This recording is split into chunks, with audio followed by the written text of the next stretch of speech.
नमस्कार फ्रेंड्स। हिंदी के वीडियो में आज हम पढ़ेंगे यण संधि। स्वर संधि के भेद में आज हमें पढ़ना है यण संधि।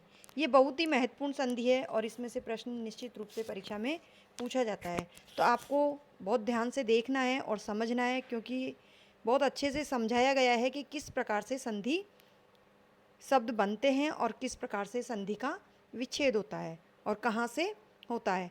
तो हमें देखना है यण संधि में यदि ई या ई, देखो प्लस के पहले आने वाले शब्द बताए जा रहे हैं, ई या ई, ऊ या ऊ तथा री।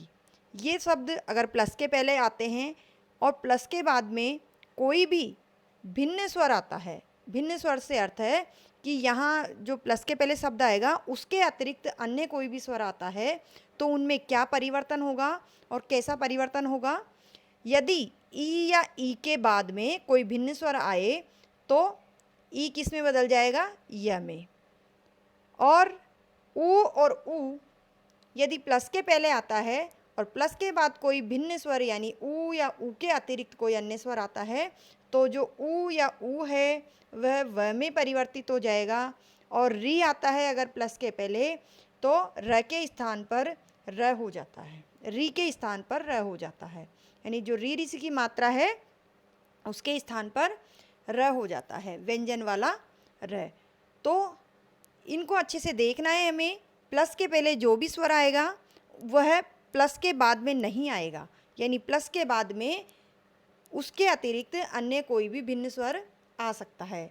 और अगर ई प्लस के पहले है तो क्या परिवर्तन होगा, और ऊ प्लस के पहले है तो क्या परिवर्तन होगा, इसमें दिया गया है। ई से पहले ये और ऊ के बाद अगर ऊ के बाद कोई भिन्न स्वर है तो व में परिवर्तित होगा ऊ, और री परिवर्तित होगा र में। तो ये यण संधि की पहचान है और हमें इन्हें याद रखना है। और हम शब्द लेते हैं और उसके माध्यम से अच्छी तरह समझेंगे कि किस प्रकार से यण संधि होती है। तो सबसे पहला शब्द हमने लिया अति प्लस अधिक, अत्यधिक, यानी अति और अधिक को मिलाने से अत्यधिक शब्द बनता है। अब हम देख लेते हैं कि कैसे बनेगा।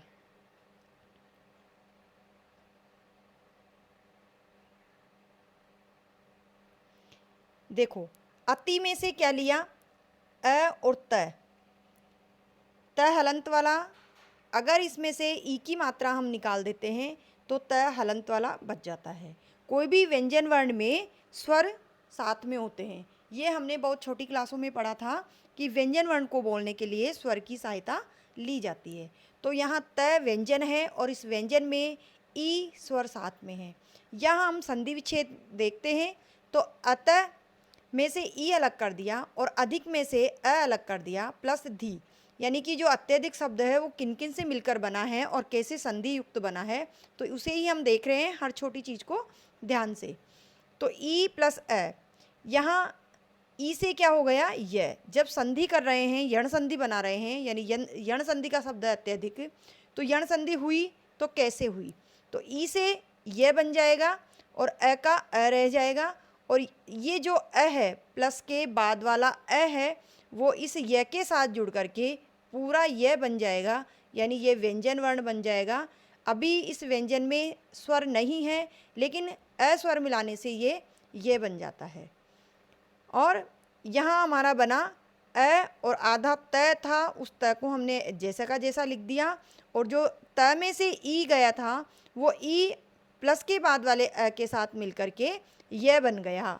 तो अत्य प्लस धिक, अत्यधिक। जैसा कि हमने परिभाषा में देखा था कि ये जो परिवर्तन होता है उसके बाद वाले शब्द का पहला वर्ण प्लस के बाद वाले शब्द का जो पहला वर्ण है वह प्लस के पहले वाले वर्ण में जुड़ जाता है। तो इसी तरह से हमारे जो ई से यह बना, इस य में बाद वाले शब्द का वर्ण जुड़ गया। इसी तरह से हम दूसरा शब्द देख लेते हैं, परि प्लस आवरण। परि प्लस आवरण शब्द में पर को अलग कर दिया, र हलंत वाला, और परि में से ई अलग निकाल दिया, प्लस आवरण। यहाँ जो ई है इसका यह बन गया, ई का यह परिवर्तित हो गया, और जो पर शब्द है वह अलग रह गया। इधर प्लस के बाद में वर्ण शब्द है और उससे पहले आवरण, यानी कि जो पर्यावरण शब्द है उसकी संधि विच्छेद होती है परि प्लस आवरण। तो वर्ण के पहले जो आ स्वर है वह य के साथ मिलकर के य का या बना देता है। जैसा हमने परिभाषा में समझा संधि की में कि जो प्लस के बाद वाला स्वर है वो प्लस के पहले वाले वर्ण में मिल जाता है। तो यह वर्ण में मिल गया और यह बना ई से। तो यह जो हलंत वाला होगा उसमें प्लस के बाद वाला जो भी स्वर होगा, जो भी वर्ण होगा, स्वर वर्ण, अक्सर स्वर वर्ण ही आएगा जब विच्छेद करेंगे तो वह इस य में मिल जाएगा, चाहे कोई सा भी स्वर हो, कोई सी भी मात्रा हो। तो यहाँ आ स्वर है यानी आ की मात्रा है तो य के आ की मात्रा लग करके या बन गया। और जो ये पहले वाला र है, ये र या के ऊपर जाके, क्योंकि ये आधा र है और ये या के ऊपर जाकर के पूरा शब्द बना पर्यावरण। तो उम्मीद करती हूँ आपको यण संधि समझ में आई होगी। अब हम कुछ और शब्द देख लेते हैं जो परीक्षा की दृष्टि से बहुत ही महत्वपूर्ण है। इनका हम संधि विच्छेद और संधि शब्द देखेंगे कि किस तरह से ये बनते हैं। अधि प्लस अक्ष, तो अधि प्लस अक्ष मिलकर बनेगा अध्यक्ष। यहाँ भी धी में से ई अलग गया, ई का यह बना और ध आधा लिखने में आ गया और जो ई था वह य में परिवर्तित होकर के बाद वाले ऐसे मिलकर के पूरा यह बन गया। इस प्रकार से बना अध्यक्ष। वी प्लस अर्थ व्यर्थ, इति प्लस आदि इत्यादि। इसी तरह से सब संधि में स्वर अलग हो करके ई से यह बना और यहाँ हम ई और ई के बाद वाले ही शब्द देख रहे हैं अभी। तो इति प्लस आदि का इत्यादि, अभी प्लस अर्थी का अभ्यर्थी और अभी प्लस आगत का अभ्यागत, अति प्लस अल्प का अत्यल्प, ऊपरी प्लस उक्त उपर्युक्त, नी प्लस आय न्याय। देखो ये बहुत कठिन लगता है लेकिन जब हम एक एक चीज़ को ध्यान से देखेंगे तो बहुत आसान है, क्योंकि यहाँ भी न में से ई को अलग कर दिया गया, न हलंत है ई निकाल देने पर, और ई का यह हो जाता है, ई का यह हो गया और आई का आ साथ में हो गया। यह हलंत वाला है तो यह के साथ आ मिलकर के पूरा या बन जाता है। और न हमारा ई निकाल देने पर आधा बचता है, सॉरी इसको हलंत भी लगा सकते हैं हम आधा लिखने के लिए, लेकिन जब शब्द लिखेंगे इसके बाद वर्ण है, अगर वर्ण नहीं होता तो हलंत वाला लिखते, लेकिन इसके बाद अगर कोई भी वर्ण है तो इसको हम केवल आधा लिख सकते हैं। तो न्याय और बाद में आके बाद में यह है तो ये आ गया। तो इस तरह से ये न्याय बना। वी प्लस ऊ, तो इसमें भी यही बात है कि व में से ई निकाल दिया गया और ई का यह हो गया और जो यह था वो बाद में ऊ स्वर के साथ मिलकर के यू बन गया। तो वी प्लस ऊ व्यू, प्रति प्लस ऊष प्रत्यूष।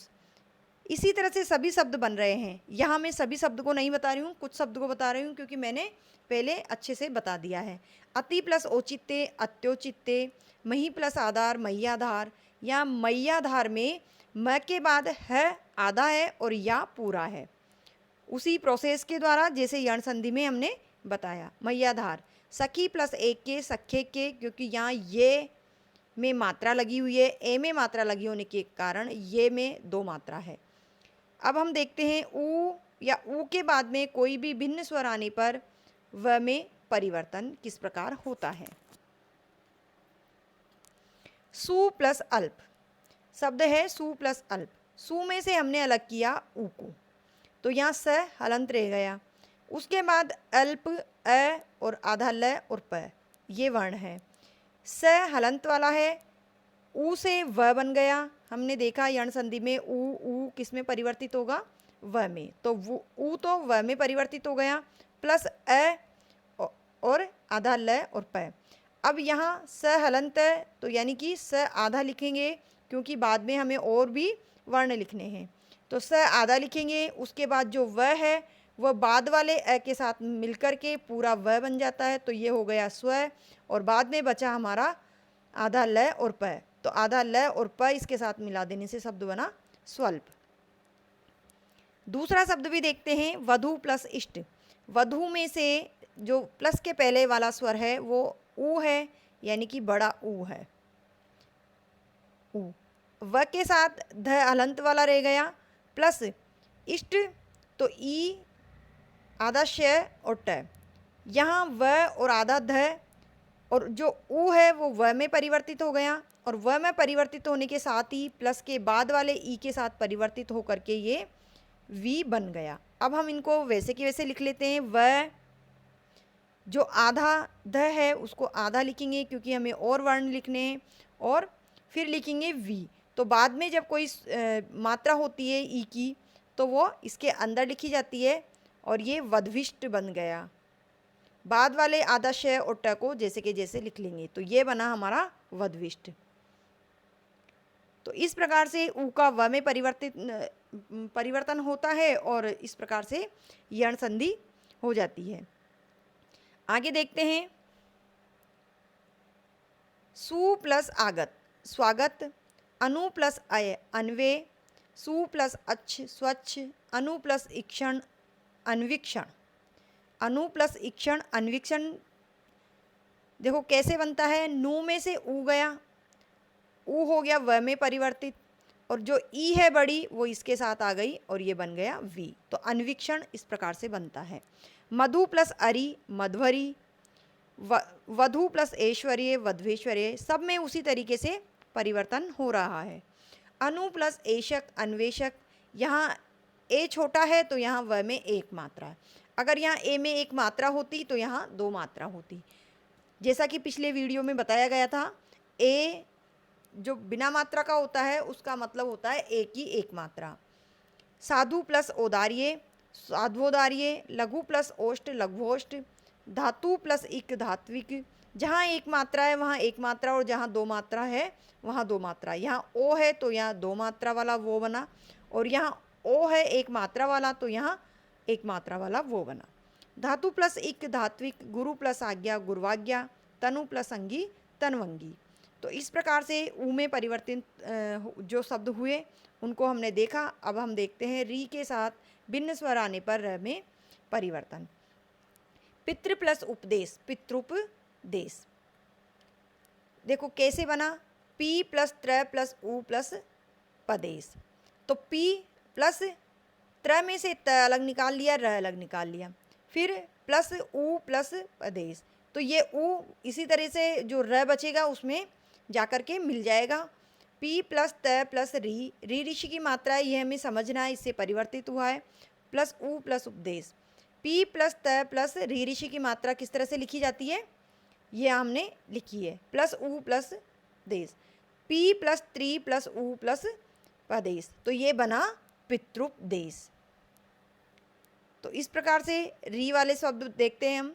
मातृ प्लस आज्ञा मात्राज्ञा, मातृ प्लस आनंद मात्रानंद, पितृ प्लस इच्छा पितृच्छा, पितृ प्लस आदेश पित्रादेश, मातृ प्लस आगम मात्रागम, मातृ प्लस इच्छा मातृच्छा, पितृ प्लस उपदेश पितृपदेश और मातृ प्लस आदेश मातृपदेश और मातृ प्लस उपकार मातृपकार। तो इस प्रकार से ये यण संधि के हमने शब्द देखे, साथ ही किस प्रकार से यण संधि में परिवर्तन होता है वह भी देखा समझा। अगर आपको समझ में नहीं आया है या कोई भी शब्द में डाउट हो कि इसमें किस प्रकार से ये संधि हुई है तो प्लीज़ कमेंट द्वारा बताएं, हम उस शब्द को आपको समझाएंगे। तो वीडियो अगर पसंद आया हो तो प्लीज़ वीडियो को लाइक करें, चैनल को भी सब्सक्राइब करें और अपने दोस्तों को भी वीडियो शेयर करें। आपको जहाँ भी समझ में नहीं आया है आप कमेंट द्वारा हमें बता सकते हैं, हम आपको और अच्छे से बताने का प्रयास करेंगे।